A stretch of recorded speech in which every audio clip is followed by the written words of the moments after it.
Hey everyone, today I'm going to be sharing with you how I was able to go from making $45,000 a year to over $100,000 a year in a little over 3 years' time. I'm very excited to share this information with you, but also really nervous because I don't want this to come across as bragging. I'm really just trying to share with you my experience in case it helps any of you, since I know a lot of people are trying to scale their income, and I'm just hoping that me talking about it might spark up some ideas for you or help you achieve that as well. I'm also aware I'm not the most financially savvy person in the whole world, nor am I claiming to be.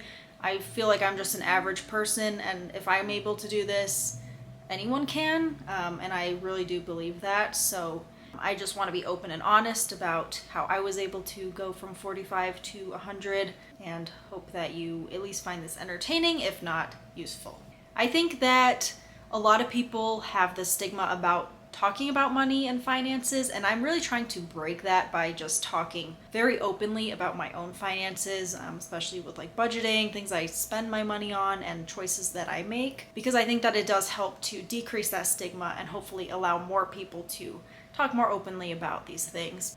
So to start, in 2019, I graduated from college with a degree in business and marketing. I started my first job a couple weeks out of school as a client associate at a well-known brokerage, and I was making $45,000 a year to start.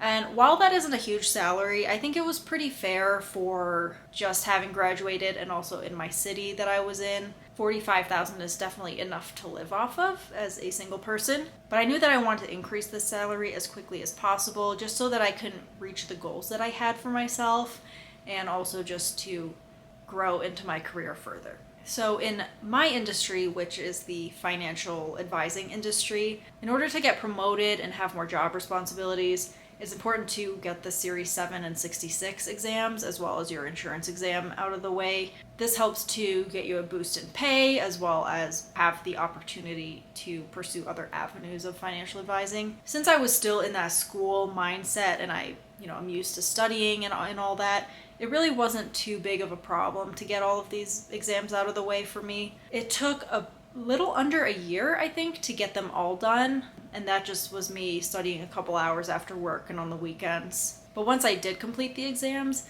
I got a raise of $2,500 a year. And for the amount of work that went into getting these licenses and everything, $2,500 a year wasn't very much, but I knew that, again, it did open more doors for me. It was still worth doing.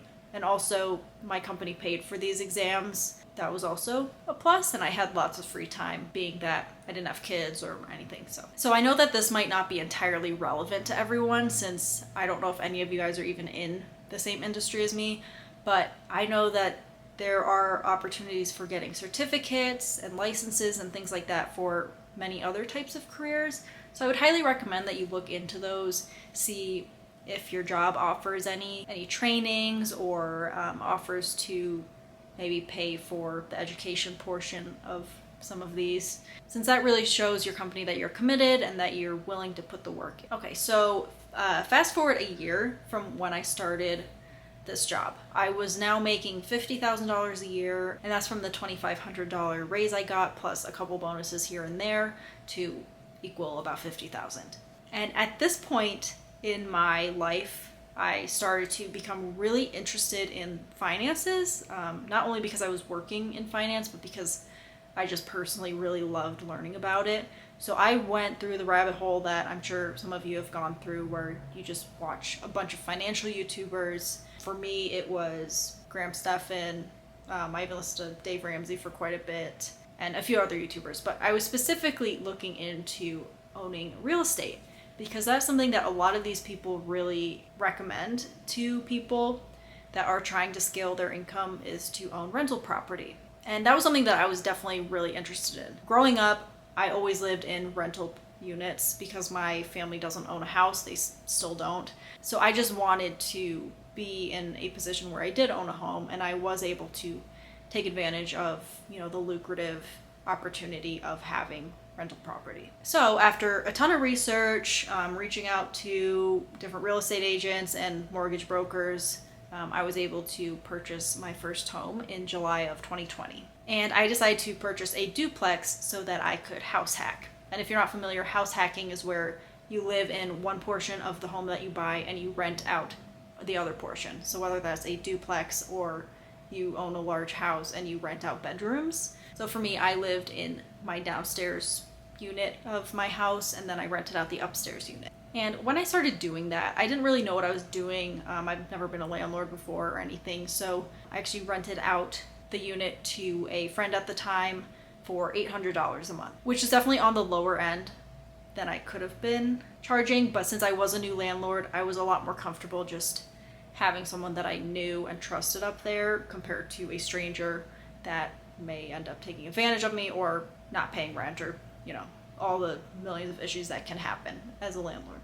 So they paid $800, and then at the time my escrow, so my mortgage, insurance, taxes, all of that was about $900 a month, which is definitely a very, very small amount, especially nowadays. That's very hard to find. After getting the rent, I basically paid $100 a month to live in my house, which was great. So a lot of my extra money went towards renovations and things like that. And I also have a separate video all about the cost breakdowns of this house, how I was able to get it, and just everything involving that home. So I'll put that in the cards here if you're interested in watching that. But after buying the house, if I include my new rent that I was receiving, I was making $60,000 a year from my job and then from the extra rent I was getting. So then by the end of the second year of me working at this company, I went from making $50,000 to $55,000, and that's including bonuses and whatnot, like a cost of living increase, things like that. And so that was about $65,000 a year, including the rental income. So far, 2 years in, we went from making 45 to 65. So then about half a year after that, so at my 2.5 year point of working at this company, I decided to start responding to some of the recruiters and other companies that have been reaching out to me on LinkedIn. This is another perk of having licenses or qualifications, things like that, after being at a job for a couple years, is that people will start reaching out to you on LinkedIn. For me, it happened at least once a week, but I always just ignored the messages. Since I was happy with my job, I didn't really feel a need to change my career. But at that point, I decided to start reaching back out to them just because I wanted to know maybe what they were offering, if they had something that might have been a better fit for me, since I was kind of given this false hope at this first job of, where I could be, expectations for like 5 years into the job, things like that just didn't, it was very clear to me that they were not going to pan out that way, and that they were kind of selling me something that was not the truth. And of course, I don't know that for sure. If I stayed longer, maybe it would have happened, but I just really believed that it wasn't going to, and that's fine. So I just wanted to see what else was out there. I wanted to see what these other companies were offering, since they were reaching out pretty frequently. After talking with a couple of these recruiters and people at these competing companies, I built a little bit of a relationship with one firm that I felt would be a good fit for me. It went both ways, and after negotiating, they did offer a substantial amount more than I was currently making. So with that, I decided to quit my job and then go to this other firm. So my starting salary at that company was $71,500. That's the base plus a bonus as well. And since that was significantly more, it's very hard to get raises internally at a company. It's definitely easier to jump ship and go to a different company. If you're looking to get a large raise, I believe mine was about 30% more than I was making initially. So it was definitely a big enough jump for me to want to leave my company, since it would take multiple years for me to get to that point otherwise. And then a couple months after I started this second job, I decided to move to Denver. And that was something that I had already spoken with this company about before I was hired or offered a job, is that I was looking to move. And at that point, I wasn't really sure exactly where to move, but they were fine with me working from home or, whatever it may be. So yeah, that wasn't a problem. But I do have an office in Denver as well. So I decided to move here for, that reason, and then a few other reasons. And it was a very smooth transition since I was able to stay with the company and everything. So since I moved out to Denver, I had my empty unit in my house that I would rent out. So I ended up renting out my half of the duplex to my sister for $850 a month. And that is definitely still on the low side, but I did that because, you know, she was just getting started with her career. She was still trying to find a job out there, and also she was fine with me coming to visit and stay in the house whenever I was back in town. So, you know, it worked out well, and I think we have a good thing going with that. And then also my tenants upstairs moved out, and so I found new tenants, and I charged them $1,280 a month. So definitely a jump from the $800 initially. I did do a couple little renovations to the place, and so I was able to get it for the market rate. So then a little after my upstairs tenant moved out and I got new tenants is when I hit my 1 year mark at the new job. And so I had my annual performance review. And after that performance review, I got a raise up to $79,000 a year, including bonuses and all of that. And I definitely want to do a separate video on how I was able to negotiate and the whole process of negotiating a raise, because I think it's really important and something that people don't learn in school. I mean, people don't learn any of this stuff in school, but I think that specifically is important. Just learning like what specifically to say and how to go about asking for a raise if you're not offered one, and what to come prepared for a performance review. I think that would be a good idea. I don't know. Let me know if you think that would be useful for you. But yeah, combined, once I got that raise, my rental income with the 2 units being rented out grossed $25,560 a year, plus the $79,000 that I was now making from my job, which totaled $104,560 a year. To me, that's really crazy that I was able to go from 45 to 104. And of course there are things like, this is the gross amount that I make. After taxes and everything, it is less. But I am profiting quite a bit from my rental property, and also the money that I put into it goes towards the value of the home. So, you know, my mortgage payments go towards the equity I have in it, and any renovations and things that I do also help to increase the value. So I'm happy with how I was able to get from here to there. Plan to continue to try and increase my income sources and things like that, continue to work through my career and earn raises and things like that from my work. And I also want to point out the importance of having multiple sources of income. I'm still working on it. I don't have too many at the moment, but it is nice knowing that I'm making money from my job, but then also from real estate. So if for some reason I lost my job or something and I had to move back to my house, I would practically live there rent free, since I would have one of the units rented out at a market rate. So, I mean, that's good to know. It's just, it gives you a little bit more security knowing that you're not fully relying on your job. And for me, that helps me actually enjoy my job more for some reason. I think just because I'm not relying on it as much as I was before. I certainly am still relying on it, but I don't know if that makes sense.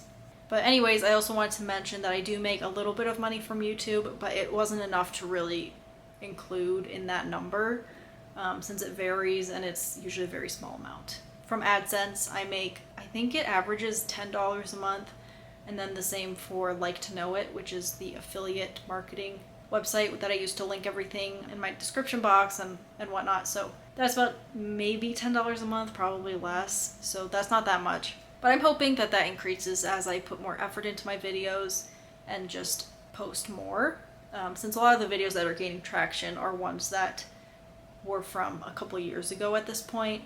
But this is my main hobby, so I'm not really focused too much on the money of it, and if I don't make any more money, it's fine, since I am doing this mostly for myself and just to get to interact with people.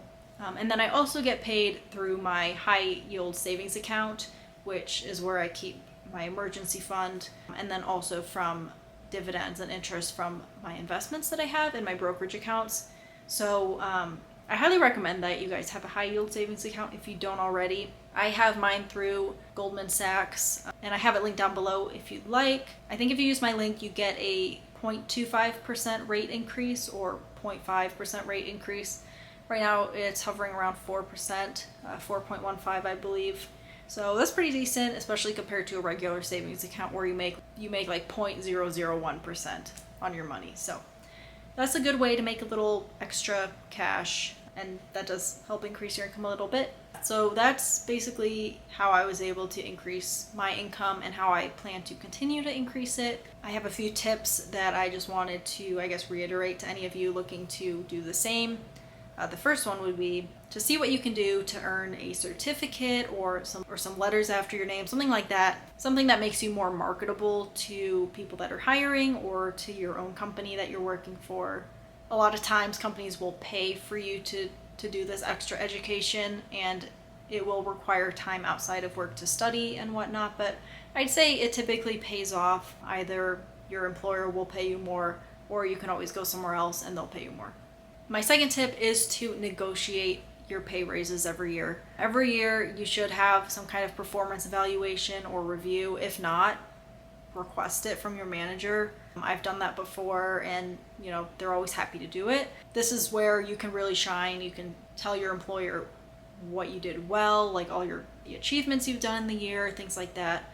And also, I didn't write this down, but I think it's also really important to have like a Word document or something where you write down like big projects that you've done throughout the year, things that you've accomplished, because I promise you're gonna forget certain things. I definitely have. And so when it comes time for your evaluation, it definitely helps to have a list of things that you have been working on and have achieved during that year. That definitely helps to show the company why you deserve a raise. And again, I can do a separate video on this since I think it's an important topic, and I don't know if there's much content on that available on YouTube anyways. So yeah. My third tip is to try and diversify your income as much as possible. Like I said, it's important to have more than just your job. Even if it's just a savings account on the side or something where you are earning interest or appreciation or something like that. It can also be a side hustle or a rental property. So my third tip is to just try and diversify your income. As I said, that can be through investments, through real estate, even like just a side hustle. All those things are good, so I recommend to at least have more than one source of income. My fourth tip is to always keep your options open. Even if you're super happy at your current job, it doesn't hurt to just see what someone else has to offer. You can even use that as leverage for earning a raise yourself, and just to see if you're being paid fairly for the work that you're doing in the industry that you're in. And my last tip is to just keep a good budget, maintain it. When you do get a raise or earn more money, don't inflate the lifestyle to match the new pay you're getting. This just keeps you in the rat race forever, and you won't really have anything to show for it as far as assets go if you're just spending money on silly things. So I highly recommend budgeting. I've fallen through this trap many times, and I just keep having to dig myself out of it and just have the mindset of, even though I can afford it, doesn't mean I should buy it. So when I'm able to save more, I'm able to put that money to work more, which means more income for me. So that is maybe one of the most important tips that I have for you, is to try and not inflate or have that lifestyle creep, since I think that does hurt you in the end. So anyways, I'm done rambling now. I really hope this video helped you, and if it didn't, I hope it was at least entertaining. Please let me know if it did help in any way, or and comment below if you have any other tips to share with anybody, or if you have any personal stories or questions, whatever it is. I really appreciate you for watching till the end. Again, please like and subscribe if you did like this video, and I'll see you guys in my next one. Bye.